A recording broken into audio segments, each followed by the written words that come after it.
నమస్కారం. నా పేరు శ్రీరామ్ శర్మ. తెలంగాణలో అడ్వకేట్ల పైన ఎక్కువ గొడవలు అవుతున్నాయి. మ్యాన్ హ్యాండిల్ చేస్తున్నారు, దూషిస్తున్నారు, వాళ్ళ స్థిరచరాస్తులు డ్యామేజ్ చేస్తున్నారు.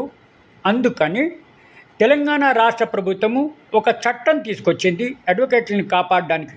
ఈ చట్టం పేరు the Telangana advocates protection bill 2026.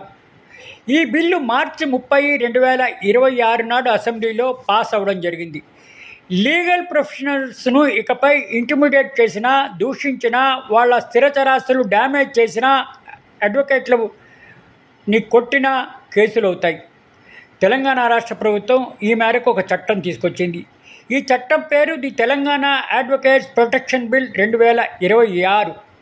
కాబట్టి ఇకపై ఎవరైనా సరే అడ్వకేట్లను డ్యామేజ్ చేసినా, వాళ్ళ స్థిరాస్తుల పైన కానీ, వాళ్ళని దూషించినా కానీ, వాళ్ళని కొట్టినా కానీ, వాళ్ళ కార్లు కానీ, స్కూటర్లు కానీ డ్యామేజ్ చేసినా కానీ చాలా సీరియస్ అవుతుంది.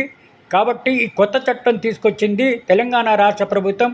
అడ్వకేట్స్ అందరూ తెలంగాణ ధన్యవాదాలు చెప్తున్నారు, చాలా థ్యాంక్స్ చెప్తున్నారు తెలంగాణ రాష్ట్ర ప్రభుత్వానికి. ఇట్లా అడ్వకేట్లను కాపాడడానికి ఈ కొత్త చట్టం తీసుకొచ్చింది అమల్లోకి తెలంగాణ రాష్ట్ర ప్రభుత్వం అని ధన్యవాదాలు చెప్పడం జరిగింది.